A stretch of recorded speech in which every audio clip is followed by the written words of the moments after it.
सत्संगत्वे निस्संगत्वं निस्संगत्वे निर्मोहत्वं निर्मोहत्वे निश्चलतत्वं निश्चलतत्वे जीवन्मुक्तिः पुनरपि जननं पुनरपि मरणं पुनरपि जननी जठरे शयनम् इह संसारे बहुदुस्तारे कृपया पारे पाहि मुरारे।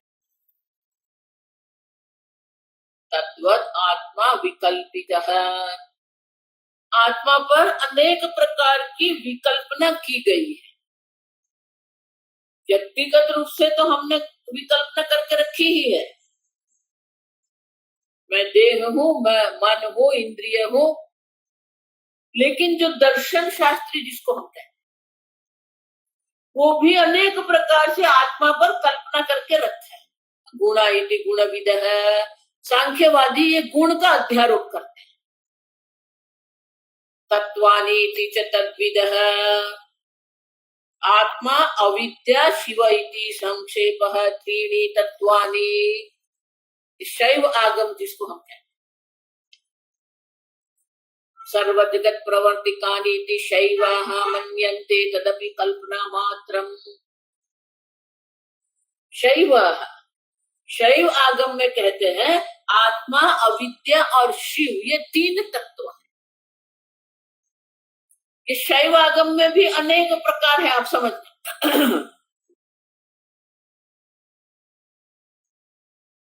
स्पंदन स्फोटवाद उसमें एक आता है।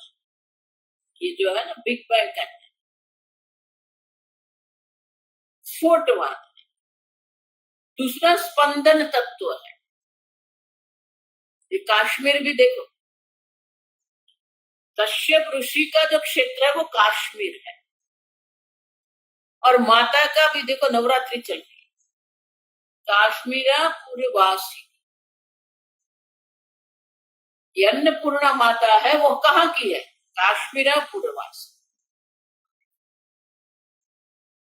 काश्मीर शैविज्म एक है। तो ये मानते हैं कि ये तीन तत्व है। आप समझो, आत्मनः भिन्नत्वे शिवस्य घटादि तुल्यत्व प्रसंगात् अभिन्नत्व तत्वानां त्रित्व व्याघातादित्यर्थः।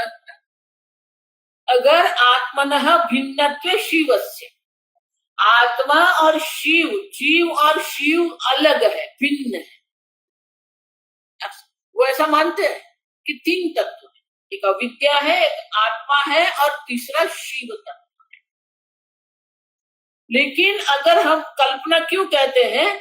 क्योंकि अगर हम कहेंगे आत्मा से भिन्न, शिव का भिन्नत्व अगर हम कहेंगे, तो आत्मा तो चैतन्य स्वरूप है, स्वतः सिद्ध स्वप्रकाश चैतन्य स्वरूप है। उससे भिन्न शिव है, तो शिव क्या हो जाएंगे? घटादि तुल्यत्व प्रसंगात। घट के समान शिव भी दृश्य कोटि में आ जाएंगे, शिव दृश्य बन जाएंगे। और अगर भिन्न नहीं मानते हैं तो आप तीन तत्व जो कह रहे हैं वो भी क्या हो जाएगा? विरोधाभास, व्याघात माने विरोधाभास हो जाएगा। और इसीलिए तत्वविदः तत्वानिति, ये शैव लोग कहते हैं कि तीन तत्व है। वो भी क्या है? कल्पना मात्रम। ये भी कल्पना मात्र। पादा इति पादविदः, पादा इति पादविदः, विषया इति तद्विदः, विषया इति तद्विदः, लोका इति लोकविदः, लोका इति लोकविदः, देवा इति च तद्विदः, देवा इति च तद्विदः।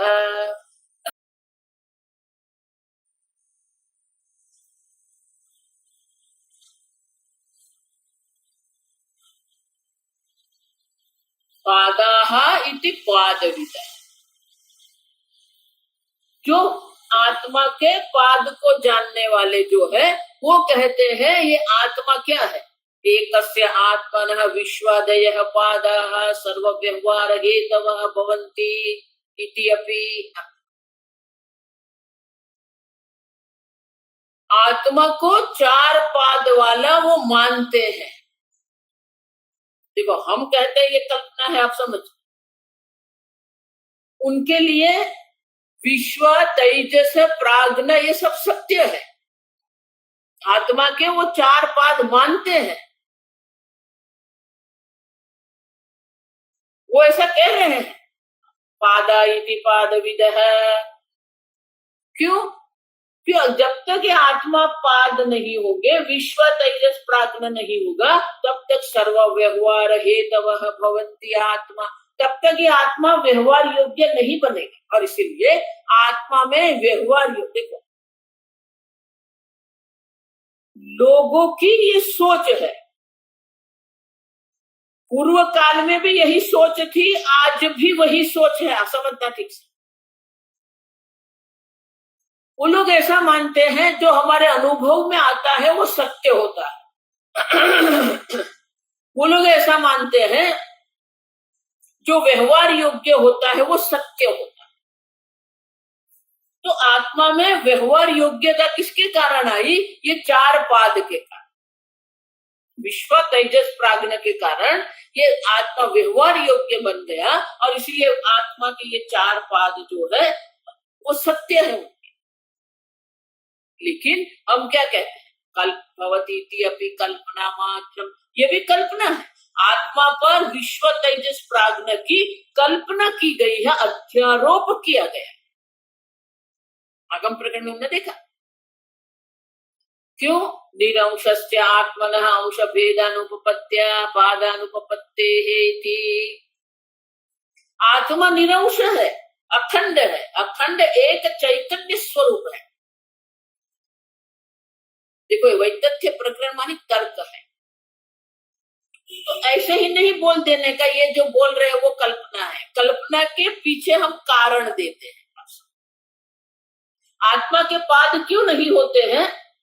निरंशस्य आत्मनः, आत्मा निरंश है, निरवयव है। आप सब, आत्मा का कोई अंश नहीं है, आत्मा का कोई खंड नहीं है, आत्मा का कोई अवयव नहीं।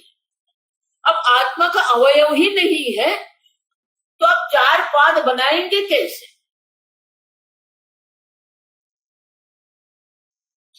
देखो वही 15वें अध्याय में भगवान जब कहते हैं ना ममैवांशो जीव लोके जीव भूत सनातन है, तो ये द्वैतवादियों ने पकड़ के रखा। देखो भगवान ने कहा है ये जीव परमात्मा का अंश है। ममांश अंश कैसे हो सकता है आप? क्यों? क्योंकि भगवान क्या? जीव भूत सनातन, ये सनातन है। सनातन जीव में अंश संभव नहीं है। आप समझो। और इसीलिए निरंश आत्मा में किसी भी प्रकार से विश्वादय पाद संभव नहीं है। विषया इति तद्विदः वात्सायन प्रभूतीनां कल्पनां कथयति विषयाः इति। चार्वाक लोग मानते हैं कि ये जगत जो जड़ जगत है वही सत्य है। वात्सायन, वात्सायन माने जिन्होंने काम सूत्र लिखा, तो वात्सायन जो है और उनके समान अन्य सर्व जो हो गए, वो लोग क्या कहते हैं? विषया इति तद्विदः शब्दादय विषयाः भूयः भूय बुध्यमानाः तत्त्वमिति विप्रा मात्रम्। तो ये विषय जो है वो तत्व है, ये विषय जो है। क्यों? क्योंकि हम उसका भोग कर रहे हैं। भूय भूयः बुध्यमानाः। अगर आइसक्रीम सत्य नहीं है तो वह आइसक्रीम मैं खाऊंगी कैसे? नहीं, अगर सत्य नहीं है तो मैं नहीं खाऊंगी। सत्य है इसीलिए तो मैं खा रही हूँ। ये उनका तर्क है। बुद्धिमान है, हम उनका उपभोग कर रहे हैं, उपभोग करके हमें आनंद मिल रहा है, इसलिए वो मिथ्या नहीं हो सकते हैं, वो सत्य है।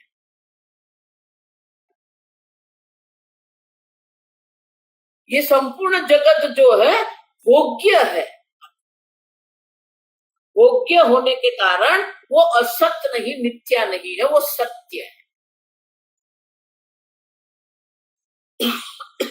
आनंद गिरी महाराज ये विषय शब्द का अर्थ है, श्लोक है। विषय किसको कहते हैं?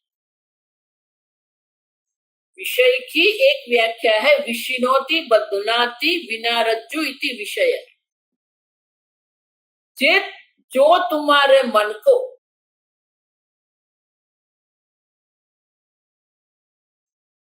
किसी भी प्रकार के रस्सी के बिना ही जो तुम्हारे मन को बांधता है उसे विषय कहते हैं। विषिनोति बध्नाति, हमारा मन, हमारी इंद्रिया, हमारा देह ये विषय के विषय से ही बंधा हुआ, और कोई बंधन नहीं है। आप समझना, विषय को ही सत्य मान के उसी में ही हमारा मन बंधा हुआ है।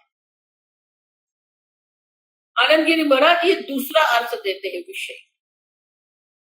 विषयस्य विषयाणाम च दूरम अत्यंतम अंतरम। विषय और विष, विषयाणाम विषयस्य च, ये दोनों में अंतर है। आप दूरम अत्यंतम अंतर। विष और विषय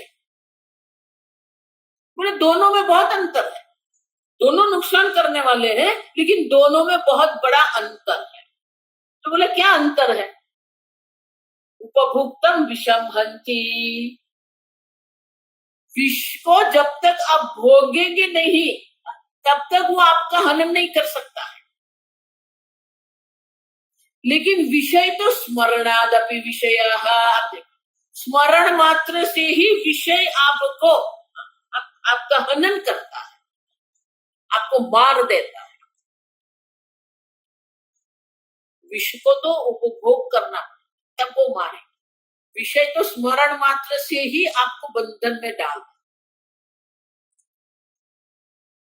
देखो शास्त्र में, परंपरा में बहुत सारे, इतने सारे ये श्लोक मिलते हैं जो शास्त्र में नहीं है, लेकिन ये वैराग्य के लिए बहुत आवश्यक है। हमारा मन विषय से ऐसा बंध जाता है, उसके पीछे ऐसे पागल बनता है, तो वो विषय तो हमारे लिए क्या है? इति विषय अनुसंधानस्य निंदितत्व तेषां पारमार्गिकत्व भावानुपपत्ते। तो विषय जो है, आत्मा जो है विषय है ऐसा अगर कहेंगे आप तो वो संभव नहीं। क्यों? विषय अनुसंधानस्य निंदितत्वात्, विषय का अनुसंधान करना ही निंदा योग्य। उपभोग तो पीछे की बात है, आप समझ रहे? विषय में आनंद देखना, विषय का अनुसंधान ही हमारे मन को मार देता है। अब वो विषय को आप तत्व कहेंगे क्या? वो तत्व कैसे हो सकता है? जो निंदा योग्य होगा वो कभी तत्व नहीं, वो पारमार्थिक तत्व नहीं हो सकता है। लोका इति लोकविदः, भूः भुवः स्वः इति त्रयः लोकाः वस्तुभूताः संतति इति पौराणिकाः।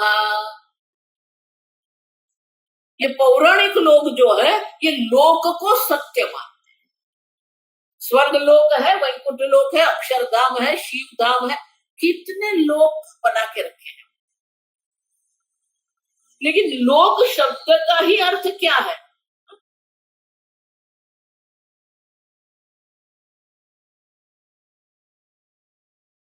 लोक्यते भुज्यते इति लोका,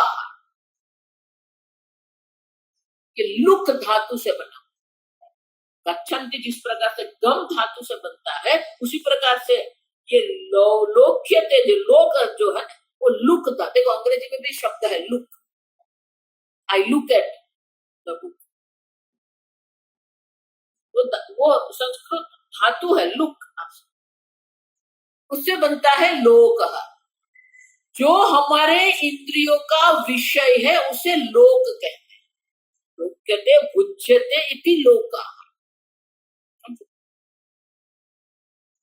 स्थान भेदन त्रित्वे तदानन्तस्य दूरत्वात्।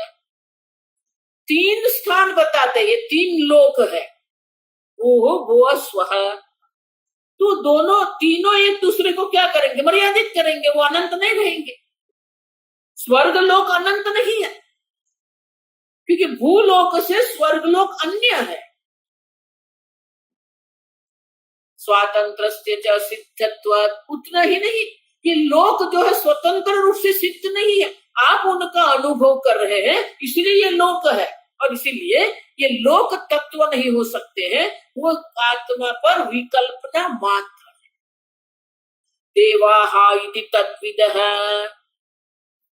देखो, देवता को हम अजर अमर कहते हैं।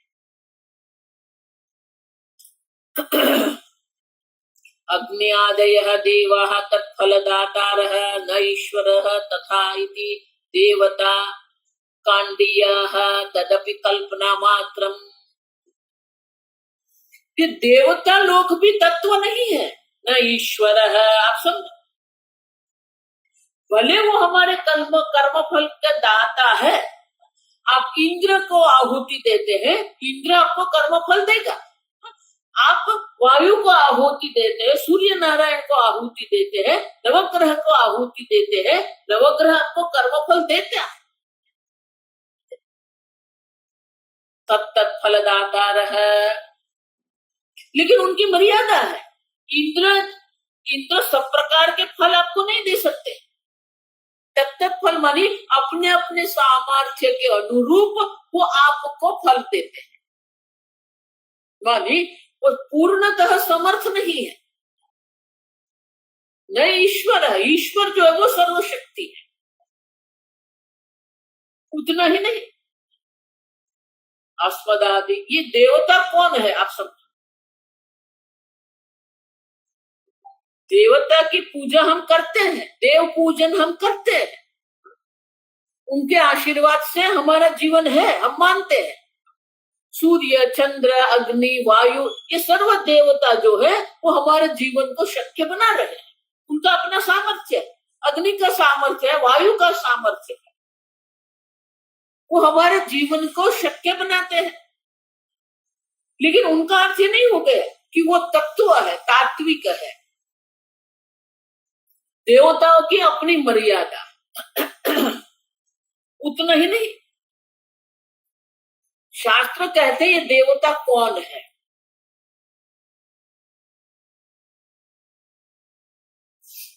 अस्मदादि प्रयत्नम अपेक्षा फलदातृत्व तेषाम्।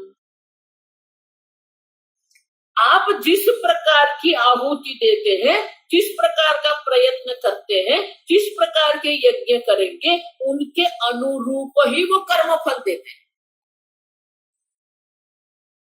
उससे अधिक नहीं देंगे। तो उनका अर्थ क्या हो गया, वृत्तेभ्यः विशेष अभावात्।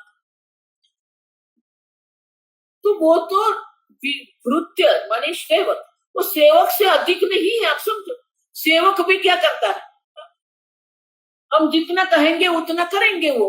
उसी प्रकार से देवता भी क्या करते हैं, हम जिस प्रकार का कर्म करेंगे उस प्रकार का कर्म फल हमें देते हैं। हमारे प्रयत्न की अपेक्षा के अनुरूप भी कर्म फल दे सकते हैं, उससे अधिक वो कर्म फल नहीं दे सकते। उनका सामर्थ्य भी अल्प है और उनका कर्म फल दाता जो है वो भी हमारे प्रयत्न के अनुरूप होता है। न स्वातंत्रेण उपकारकत्वे तदाराधन वैयर्थात्। वो स्वतंत्र रूप से कुछ नहीं कर सकते। देखो, यही गोवर्धन लीला, हमें तो वो गोवर्धन लीला और 56 भोग में ही आनंद आता, लेकिन उनके पीछे जो है वो क्या है,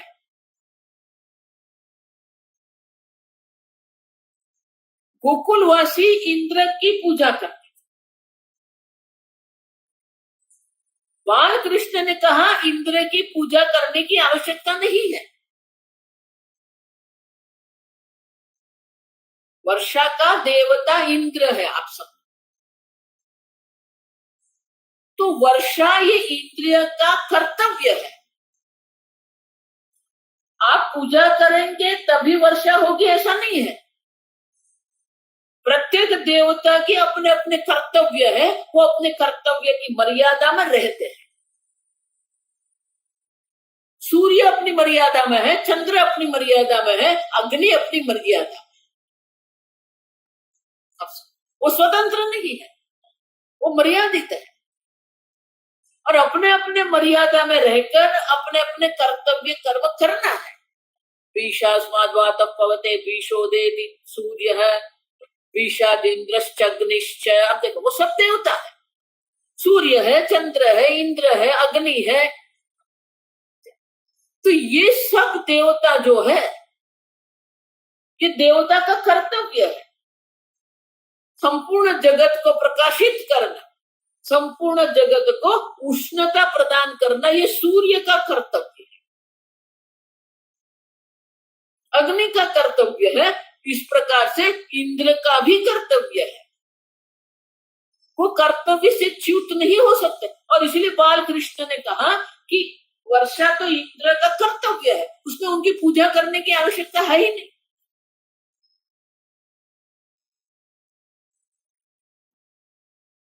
देवता है, उनकी एक मर्यादा है, सामर्थ्य की मर्यादा है।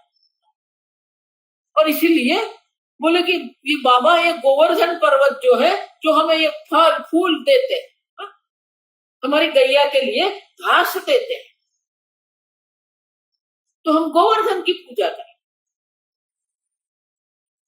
जब गोवर्धन की पूजा हुई तो इंद्र को आया गुस्सा, वो क्रोधित हो गया।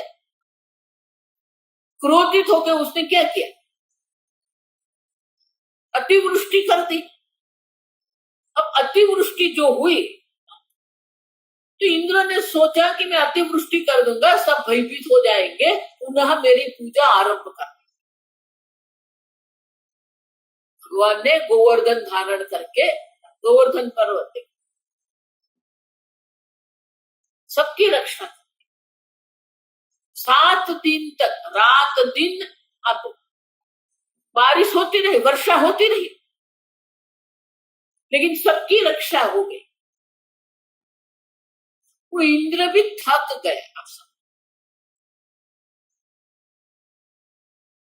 तो इंद्र भी सोचने लगा, विचार करने लगा, अरे इतनी वर्षा मैं कर रहा हूं, किसी को कोई नुकसान ही नहीं हुआ, कोई भयभीत भी नहीं है।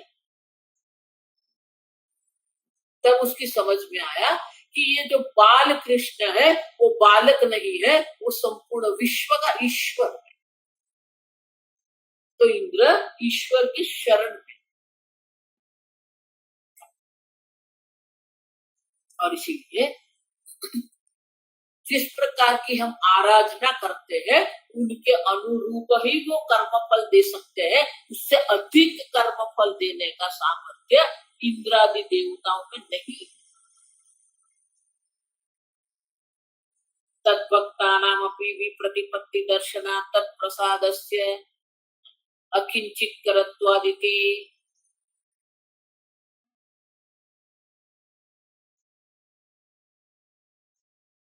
भक्त लोग भी क्या करते हैं, उपासकाः स्व स्व स्व इष्ट देवता प्रशंसतः देवतांतराणि निन्दन्तः खण्डयन्ति एवं। आजकल तो चल रहा है, सब अपने अपने को ही बड़ा मानते हैं, मेरे गुरु ही सबसे बड़े, जिस भगवान की मैं पूजा करूं वो भगवान श्रेष्ठ है।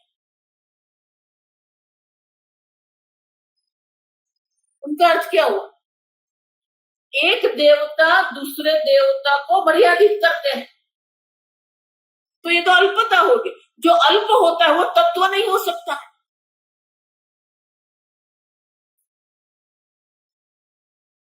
प्रतिपत्ति दर्शनात्, आप सुन,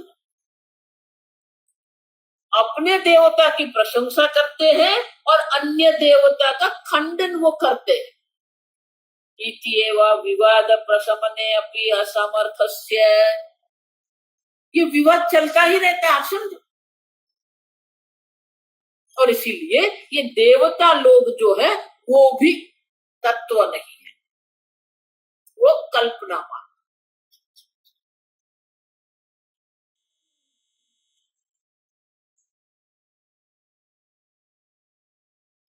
वेदा इति वेदविदः, वेदा इति वेदविदः, यज्ञ इति च तद्विदः, यज्ञ इति च तद्विदः, भोक्तेति च भोक्तृविदः, भोक्तेति च भोक्तृविदः, पूज्यमिति च तद्विदः, पूज्यमिति च तद्विदः। ऋग्वेदादयः वेदाः चत्वारः तत्त्वानीति पाठकाः वदन्ति। ये वेद पाठ करने वाले जो होते हैं, वेद के अर्थ का अनुसंधान करने वाले जो होते हैं, वो मानते हैं कि वेद ही सर्व है, वेद को ही अंतिम तत्व मानते हैं। माने कि उन्होंने अपना जीवन वेद को ही समर्पित कर दिया। केवल पाठ मात्र रताः इत्यर्थः। वो अपना जीवन उन्होंने वेद पाठ में ही समर्पित करके रखा है, वेद को ही वो सर्वस्व मानते हैं।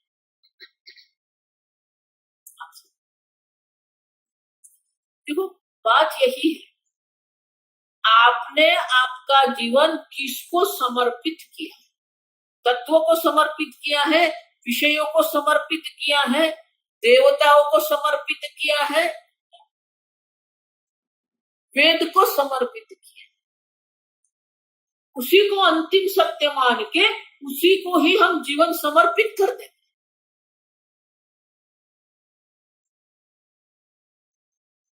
ये लोगों की मर्यादा, विचार की मर्यादा है। आप किसको आपका जीवन समर्पित करते हैं? कोई देवता को करते हैं, कोई शिव तत्व को करते हैं,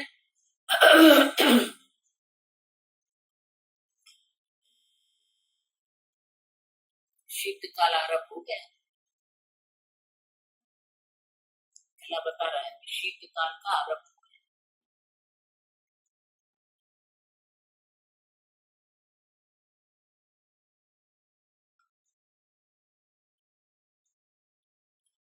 क्यों नहीं वेदाः लौकिक वर्ण व्यतिरिक्ताः दृश्यन्ते?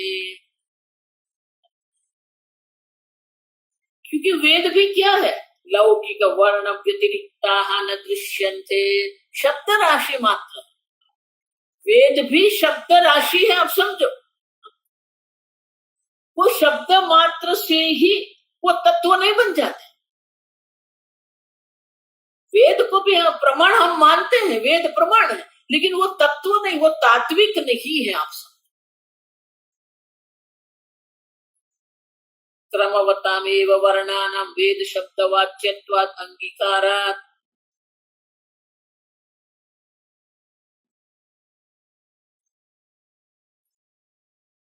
क्रमवतामेव वर्णानां,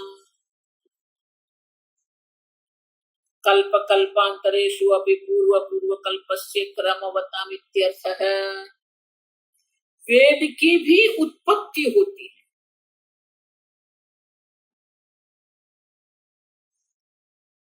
पूर्व कल्प में जिस प्रकार के वेद होते हैं, उसी प्रकार की वेद की कल्पना इस लोक में भी करते हैं। तो वेद की उत्पत्ति हो जाते हो, तस्य महतः निश्वसितः। तो वेद उत्पन्न हुए हैं। अब ईश्वर के निश्वास से ही वेद की उत्पत्ति। वेद कृत, वेद भगवान भी क्या कहते हैं? वेद कर्ता वेद। और इसीलिए वेद भी कल्पना मात्र, तत्व नहीं।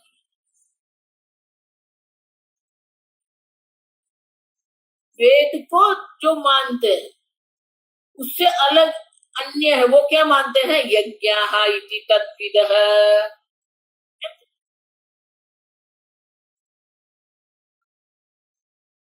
यज्ञाः, जिन्होंने अपना संपूर्ण जीवन यज्ञ कर्म को ही समर्पित कर दिया। ये ज्योतिष्ठोमादयः यज्ञाः वस्तुभूतः भवन्ति इति बौधायन प्रबोधयः याज्ञिकाः मन्यन्ते। याज्ञनिक कहते हैं वो बौधायन ऋषि जो मुनि हो गए, वो संपूर्णतः यज्ञ को ही समर्पित जीवन। आजकल बहुत सारे संप्रदाय उसी प्रकार से चल रहे हैं।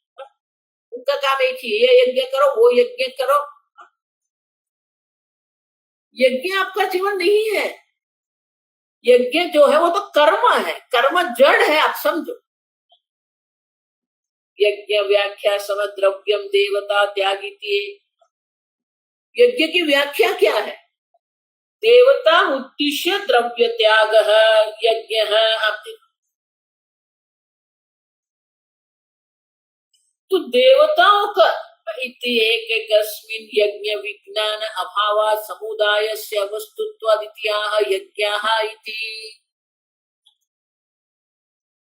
एक एक देवता के एक एक यज्ञ है, अनेकता है उसमें। जो अनेक होता है, जो कर्म रूप होता है, वो कभी तत्व नहीं हो सकता है। और इसलिए कहते हैं यज्ञाः इति यज्ञविदः।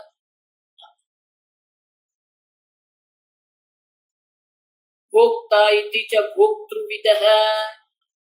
भोक्ता एव आत्मा इति न कर्ता इति सांख्याः। सांख्यवादी कहते हैं ये आत्मा जो है वो भोक्ता है। प्रकृति, त्रिगुणात्मिका प्रकृति जो है वो कर्ता है।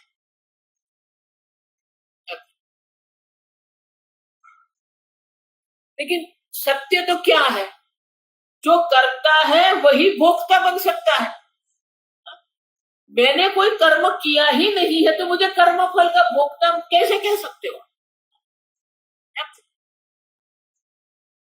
एक। दूसरा, भोगः यदि विक्रिया स्वीक्रियन्ते तर्हि कथं न अनित्यत्वादि प्रसंग स्वभावत्वे सदा स्यादिति। भोक्ता आप जिसको कहते हैं, तो भोग में विक्रिया है, परिवर्तनशील भोग है, तो उसी प्रकार से भोक्ता में भी परिवर्तन आता है। आप मुझे सुन रहे हैं तो आप श्रोता है। मैं बोलती हूं, मैं वक्ता हूं। भोजन जो कर रहा है वो भोजन ग्रहण कर रहा है। तो भोक्ता जिसको आप कहते हैं, श्रोता आप जिसको कहते हैं, वो विषय के अनुरूप उसमें क्या होता है? विक्रिया होती है, परिवर्तन होता है। उतना ही नहीं,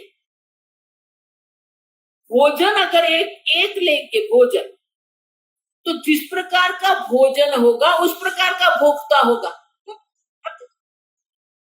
तो जो मिर्ची खाने वाला भोक्ता है और मीठा खाने वाला भोक्ता, दोनों एक है क्या? नहीं। भोग्य के अनुरूप भोक्ता में भी परिवर्तन आता है, और इसीलिए भोक्ता विक्रिय है, विकार है, और इसलिए वो तत्व नहीं हो सकता है, क्योंकि तत्व निर्विकारी होता है। भोग्य पदार्थ अनित्य है, तो जब तक आप मीठा खा रहे हैं तब आप मीठा खाने वाले भोक्ता हो। भोग्य शांत हो गया तो भोक्ता भी क्या हो गया? शांत हो गया, अनित्य हो गया। तो भोक्ता विक्रिय है और भोक्ता अनित्य है, और इसीलिए विक्रिय अनित्य भोक्ता कभी भी तत्व नहीं हो सकता है। और इसीलिए ये भोक्तृत्व अगर आप कहते हो तत्व है, तो भोक्तृत्व तो भ्रांति है। आपसे भोक्तृत्व कभी भी सत्य नहीं हो सकता है, भोक्तृत्व तो भ्रांति है। आप सब भोक्ता इति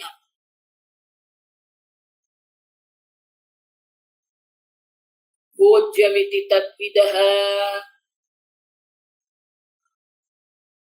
सुपकारास्तु भोज्यम वस्तु इति जानते तदपि न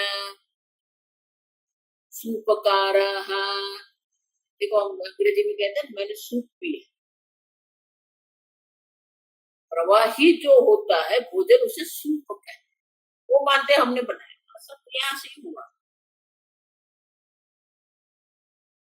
तो भोज्य पदार्थ जो है ना, वो भोज्य वस्तु जो है प्रतिजानीते वो विषय है, हमारे ज्ञान का विषय है, दृश्य है, ज्ञेय है। वो सत्य कैसे बन गए? जो दृश्य है, जड़ है, अनित्य है, वो कभी भी सत्य नहीं हो सकता है, वो कभी भी तत्व नहीं हो सकता है। और इसीलिए भोज्य को, जो लोग भोज्य को ही सत्य मानते हैं,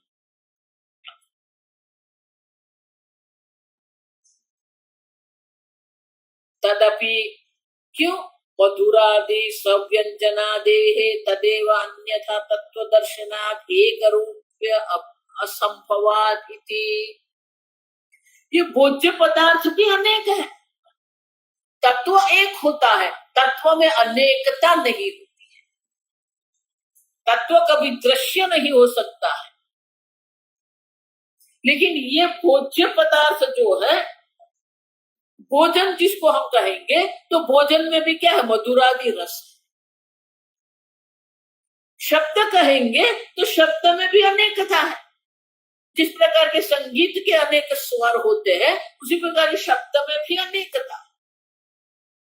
और इसीलिए भोज्य भी कभी भी तत्व नहीं हो सकता है, भोज्य भी आत्मा पर कल्पित है। आपसे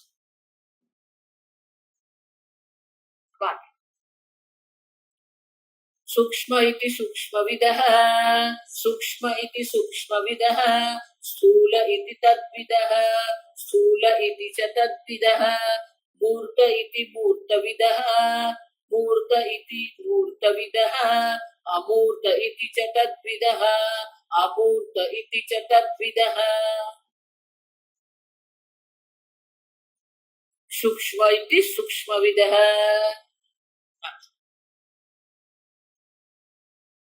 आत्मा सूक्ष्म अणु परिमाण स्यादिति केचित्। ये जैन संप्रदाय दिगंबर, दिगंबर लोग कहते हैं आत्मा सूक्ष्म अणु परिमाण। आत्मा को कोई परिमाण ही नहीं है, आप समझो। अनंत आत्मा है, उसका कोई परिमाण, कोई आकार नहीं हो सकता। लेकिन वो मानते हैं, दिगंबरा लोग कहते हैं आत्मा सूक्ष्म है, परिमाण, अणु परिमाण। वो नहीं है, क्यों? युगपद अशेष शरीर व्यापी वेदन अनुसंधान अनुसंध असिद्धे है इति आह सूक्ष्म इति च सूक्ष्मविदः।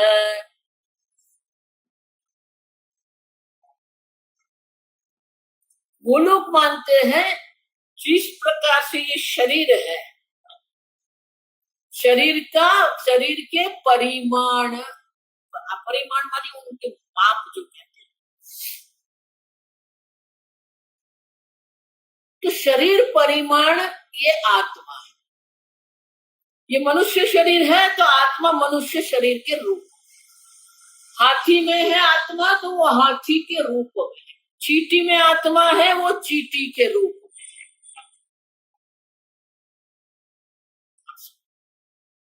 शरीर व्यापी, क्यों? वेदना अनुसंधान, क्योंकि हम यहाँ आत्मा को देख सकते हैं। यहाँ आत्मा है, यहाँ आत्मा नहीं है, और इसलिए आत्मा शरीर के नाप का है। ये दिगंबर। स्थूल इति तद्विदः, स्थूल देह अहम प्रत्ययाद आत्मा इति लोकायत भेदः तच्च न। देह में आत्मा बुद्धि है, इसलिए देह ही आत्मा। लोकायत चारवाक लोग जो है ना, वो कहते हैं कि ये देह स्थूल देह है, वही आत्मा, और उसी को ही हमें प्रसन्न रखना। स्थूल जगत का भोग करो, स्थूल जगत हमारे भोग के लिए है और वो स्थूल जगत के भोग के लिए ही ये स्थूल शरीर हमें दिया गया है। उसी को वो सत्य मान के चलते, भौतिकवादी कहते हैं सच्चन वो नहीं, क्यों? मृत सुषुप्तयोः अपि संघात अविशेषात् चेत् चैतन्य प्रसंगात। सुषुप्ति में अगर आपका शरीर देह, अगर इस स्थूल देह को आप तत्व मानते हैं तो सदा सर्वदा रहना चाहिए, लेकिन जब सो जाते हैं तब रहता है क्या? सुषुप्ति अवस्था में आपका ये देह नहीं है, मृत्यु के बाद भी ये देह नहीं रहता है, और इसलिए देह कभी भी तत्व नहीं बन सकता है, देह कभी भी आत्मा नहीं हो सकता। उतना ही नहीं, संघात, संघात मानी क्या है? जो अनेक अंग उपांग से बना हुआ ये है, और इसलिए वो सत्य नहीं हो सकता। सत्य कैसा होता है देखिए, निरंश होता है, निरवय होता है, लेकिन देह तो सावयव है, सांश है, अंग उपांग देह के हैं, और इसलिए देह आत्मा नहीं हो सकता। मूर्त इति मूर्तविदः,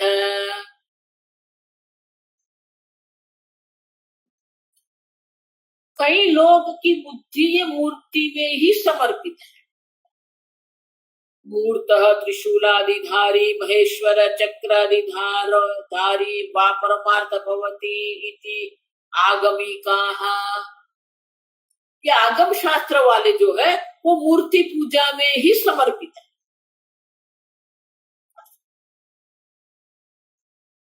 हम भी मूर्ति पूजा करते हैं, लेकिन उनको तत्व नहीं मानते। आप समझो, जो मूर्ति है वो मूर्ति में जो देवी का जो भाव करते हैं,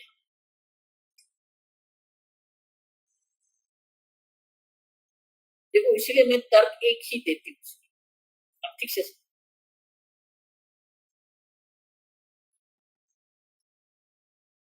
घट और मिट्टी,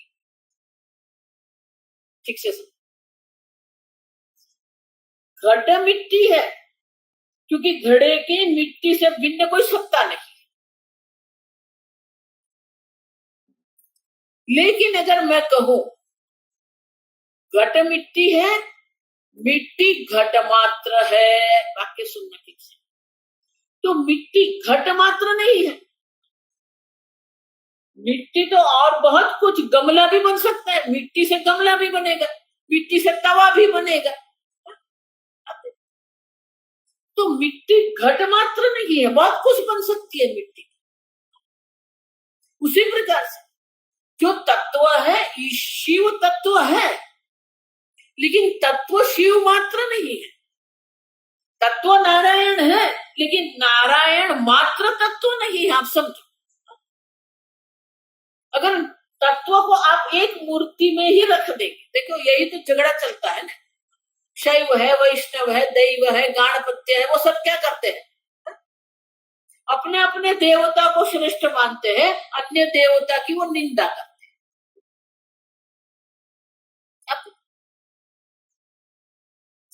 ये राम, एक नारायण में भी झगड़ा है, राम वाले कृष्ण से झगड़ा करते हैं और कृष्ण वाले राम से झगड़ा। मूर्तः इति मूर्तविदः, मूर्त माने आकार, मूर्त का क्या होता है? आकार। एक विशेष आकार को ही वो तत्व मान के बैठ गए। जिस प्रकार से मिट्टी को घड़ा बना दिया, एक घटाकार बना, लेकिन मिट्टी घटाकार मात्र नहीं है, मिट्टी से तो बहुत सारे आकार बनते हैं। उसी प्रकार से जो ये परमात्मा तत्व जो है, वो तत्व को एक आकार में सीमित करके रख दिया उन लोग। अब सुन, तदपि भ्रांति मात्रम, उतना ही नहीं, अस्मदादि शरीरवत् तस्यापि शरीरस्य पांच भौतिकत्वात्। जिस प्रकार से हमारा पंच महाभूत से बना हुआ शरीर है, उसी प्रकार से भगवान के भी जब अवतार होते हैं तो वो अवतार शरीर जो है वो भी पंच महाभूत का ही बना हुआ है, और इसीलिए वो संभव नहीं है। आप सब, लीला विग्रह कल्पनम च विग्रह भाव है लीला भावात। जब तक अवतार कार्य है तब तक भगवान का लीला विग्रह रहेगा।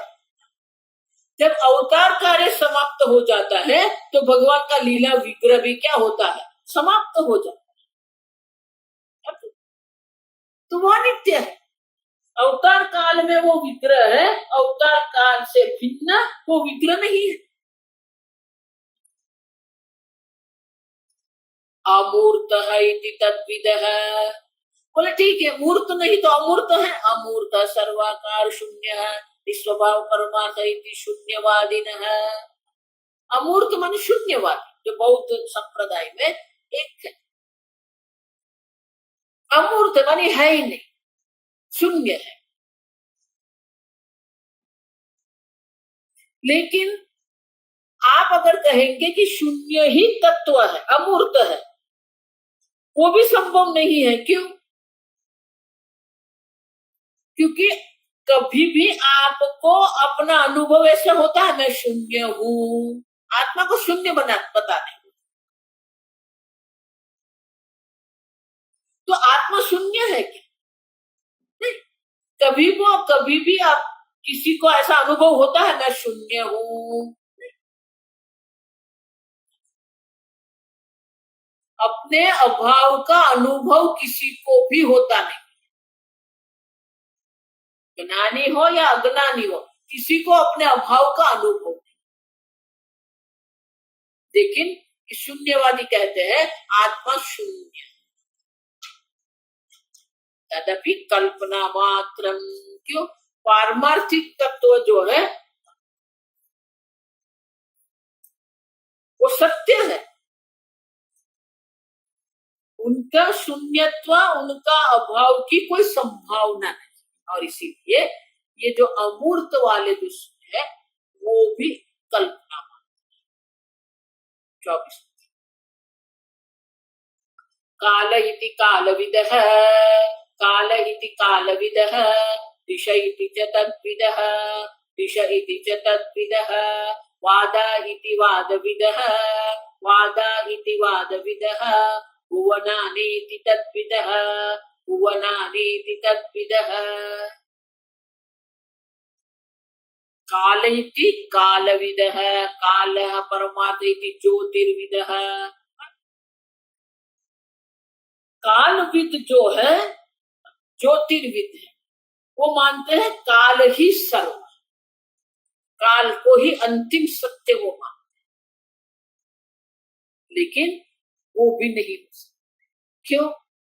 काल काल ऐक्य मुहूर्तादि व्यवहार अयोगात् तन्नानात्वेपि न स्वातंत्र्यम। काल एक नहीं है। अगर कहेंगे काल एक है तो मुहूर्त आदि नहीं होगा। घटी है, पल है, क्षण है, लेकिन हमारा व्यवहार है नानात्व। नानात्व है, काल में भी अनेकता है। अब समझो, मुहूर्त है, दिन है, सप्ताह है, पक्ष है, मास है, संवत्सर है, कल्प है, युग है। तो काल की अनेकता है, उनके विभाग है, और इसलिए वो सत्य नहीं हो सकता। अन्य विषयत्वेन प्रतीतेः उदय कालः इत्यादिना क्रिया धर्मत्वेन प्रतीतेः स्फुटत्वात्। वो काल भी विषय है, अन्यत्व। आप समझो, अन्य विषय समान ही काल है, काल भी विषय है। आप समझो, काल में ये उदय काल है, ये अस्त काल है, तो काल में भी विविधता है, क्रिया धर्मत्व है। आपके काल के साथ क्रिया जुड़ी हुई है। उदय काल है, अस्त काल है, अमास काल है, पौर्णमास काल है। तो काल में अनेकता भी है और काल में क्रिया भी है। न च क्रिया धर्मत्वं काले भी तदुत्पत्ति दर्शनात्, अन्यथा काल अनवच्छिन्नत्वेन क्रिया अनित्यत्वापादिति। तो काल भी क्या है?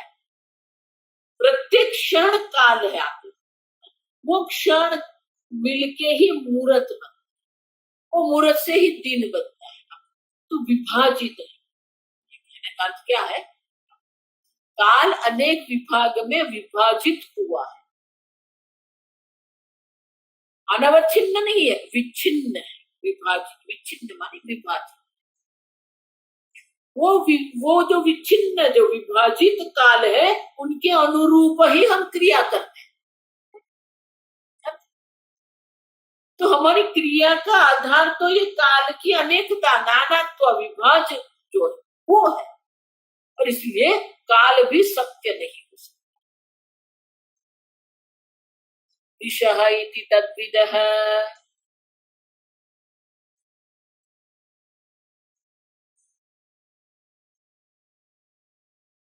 स्वरोदय विदः तु तद्दिशः परमार्थः इति आहुः।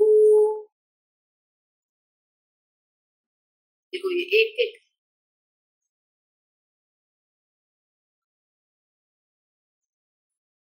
दिश, स्वरोदय शास्त्री जो होगी, इस प्रकार से देह परिमाण आत्मा जो है वो दिगंबर है, शून्यवादी जो है वो बौद्धिक है, उसी प्रकार से स्वरोदय शास्त्री जो जिसको कहते हैं, वो मानते हैं दिशा ही सत्य है। ये लोग दिशा के पीछे पागल होते हैं, आप समझ, आप जानते नहीं, वो लोग के अपने नियम होते हैं। गुरुवार को उत्तर दिशा में नहीं, मैं कल्पना करती हूँ, मुझे भी पता नहीं, लेकिन ये सब कहते हैं गुरुवार को इस दिशा में नहीं जाना चाहिए, ये एकादशी के दिन उस दिशा में नहीं जाना चाहिए, रात को उस दिशा में नहीं है। उनकी बुद्धि दिशा में ही चलती रहती।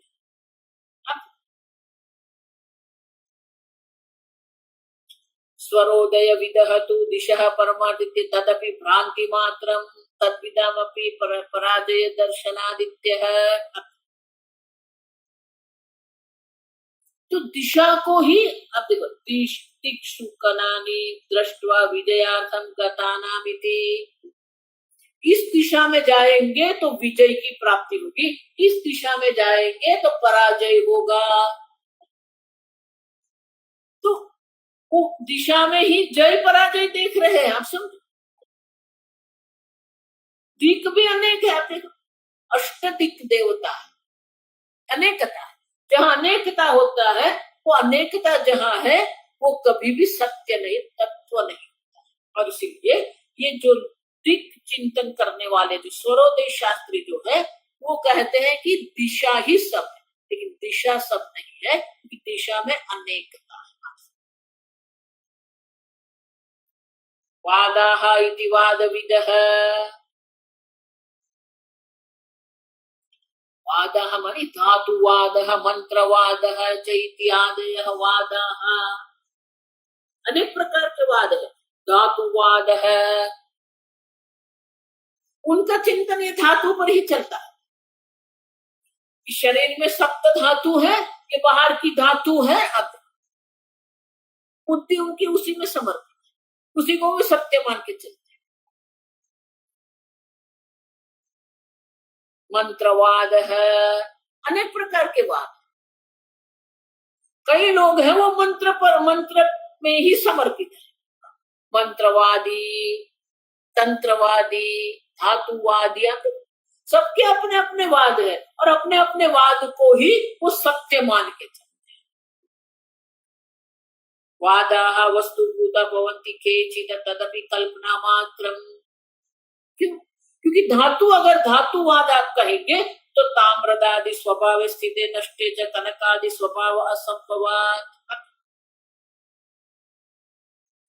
तो धातु में भी अनेकता है, आप समझो। ताम्र धातु है, कनक भी धातु ही है, आप समझो।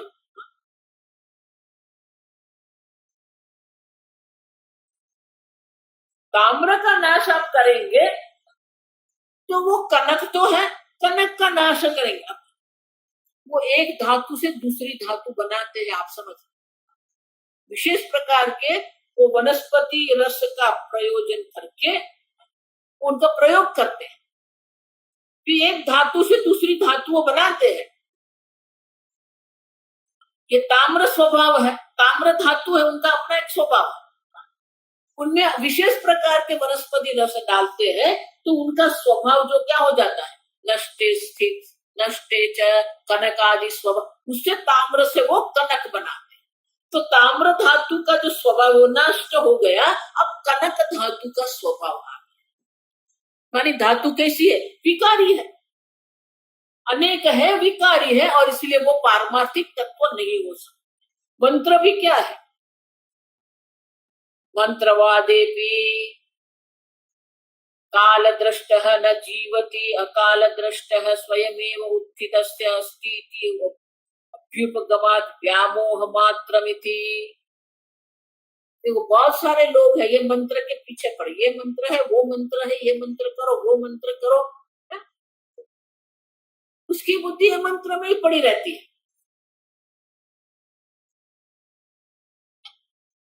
मंत्र सर्वस्व नहीं है, हम भी मंत्र को मानते हैं। क्यों? मननांत्रायते मंत्र, जिसका हम मनन चिंतन करेंगे, जिसका हम जप करेंगे तो हमारी बुद्धि की रक्षा होगी, हमारी बुद्धि तेजस्वी बनेगी। हम भी मंत्र, लेकिन मंत्र जो है वो पारमार्थिक तत्व नहीं है,